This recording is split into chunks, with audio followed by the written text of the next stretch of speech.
Bonjour, je vous retrouve aujourd'hui pour un déballage d'un Oukitel, le Oukitel K5. Donc c'est un entrée de gamme. Je vais vous détailler tout ça après.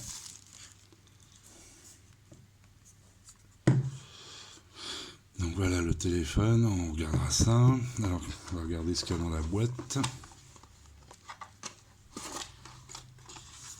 Bon, vous avez vu qu'il y avait une coque. Alors il y a un film dessus, on verra s'il y a un autre film. Le trombone.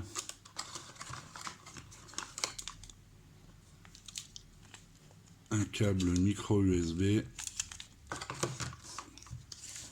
Bon, des petits fascicules, hein, classiques.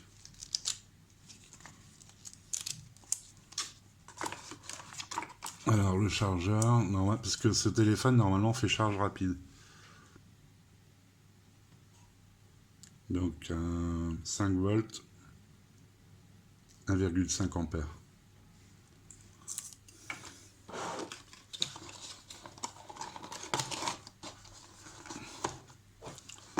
Donc voilà.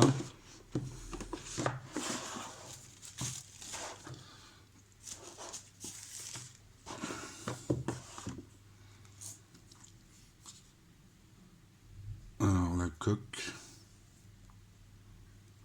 La coque est bien optimisée pour le...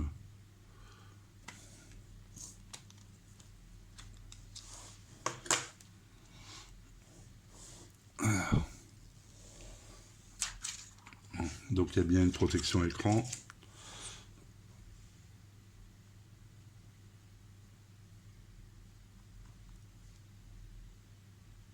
Je sais pas si on voit. Je l'ai pris en bleu.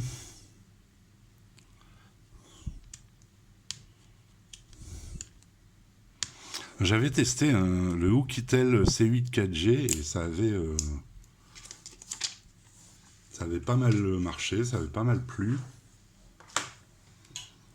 Et je me suis dit, tiens, je vais essayer le K5. Alors, il est à peu près dans le même ordre de prix, sauf que le Oukitel C8 4G, c'était un écran de 5,5 pouces en 1280 par 640. C'était le MT6737. Une batterie de 3000 je crois, alors qu'ici on a un écran de 1440 par 720 en 5,7 pouces. On a une batterie de 4000 et on a le MT6737T turbo, donc 4 fois 1 giga 5. Donc il est plus puissant que le Oukitel 4G, et moi je l'ai vu là sur Banggood, parce qu'il n'est pas disponible sur Gearbest. Je l'ai vu à 80 € à peu près, 80 et quelques. Bon, derrière c'est du plastique.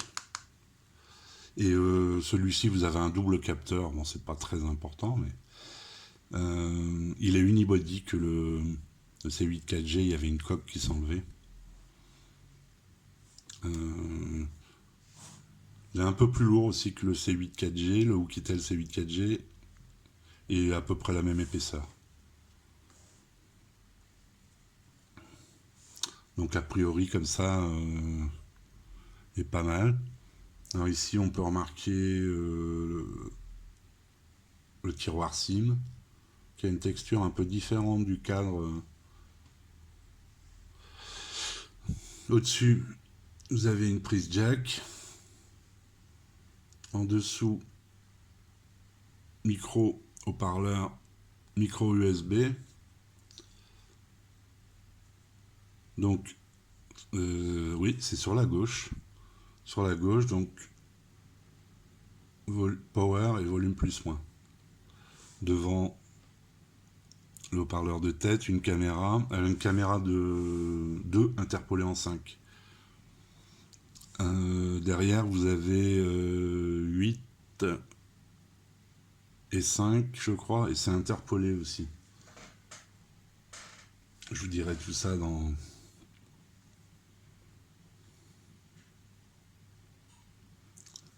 Je vous dirai tout ça dans le test France. Bon voilà, je vais faire une pause sur la vidéo, je vais rentrer les paramètres et je reviens. Donc me voilà de retour au moment d'ajouter l'empreinte.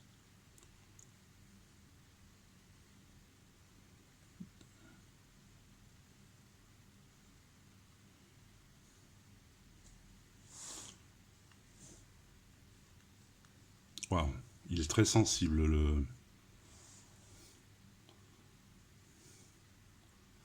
le lecteur d'empreinte est assez sensible. On verra s'il est tout aussi rapide.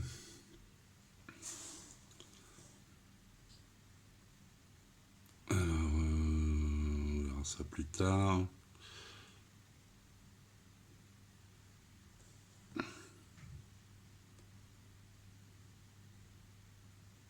Voilà.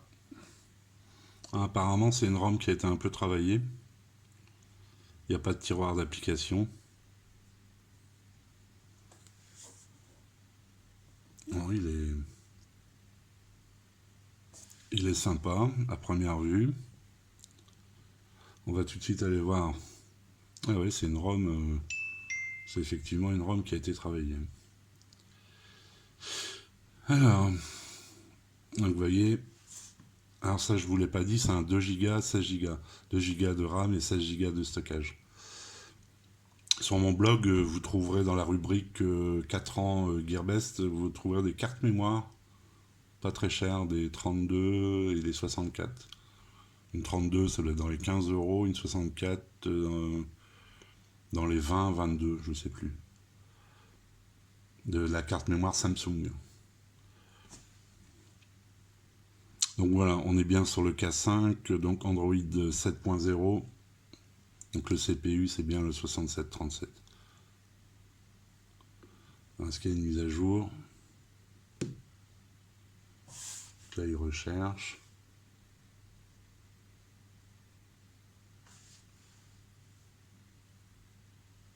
Donc non, pas de mise à jour pour le moment.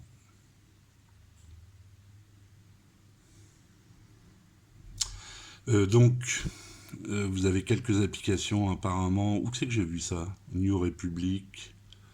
Hein, c'est sur le Nubia. Le Nubia, il y avait cette application. Tout est préinstallé. Hein. Tous les services Google.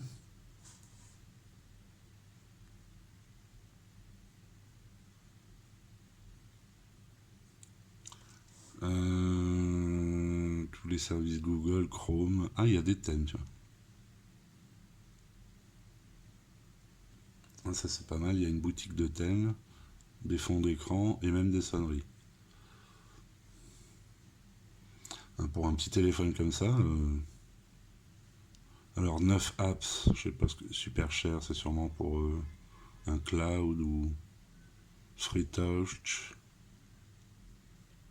Bon, tout ça, je regarderai en détail pour le test.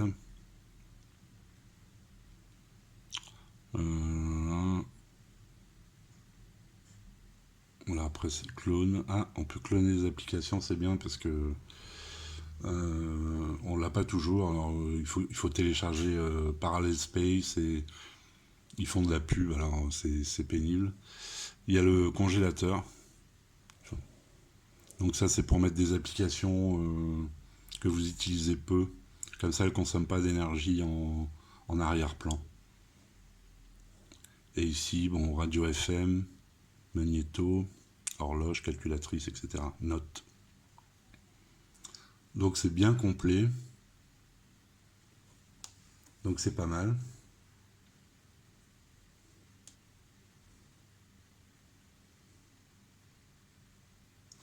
Alors on va regarder tout de suite le lecteur d'empreintes.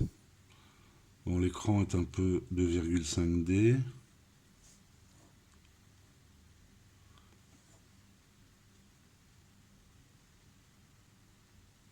Donc le tour est en argent. Oh là, ça prend des traces de doigts.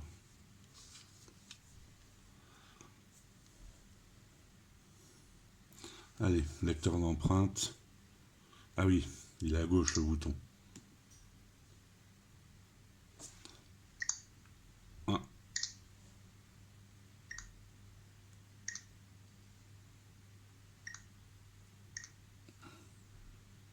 Pas hyper rapide. Il fonctionne bien, mais pas hyper rapide. Donc voilà. Fonctionne très bien.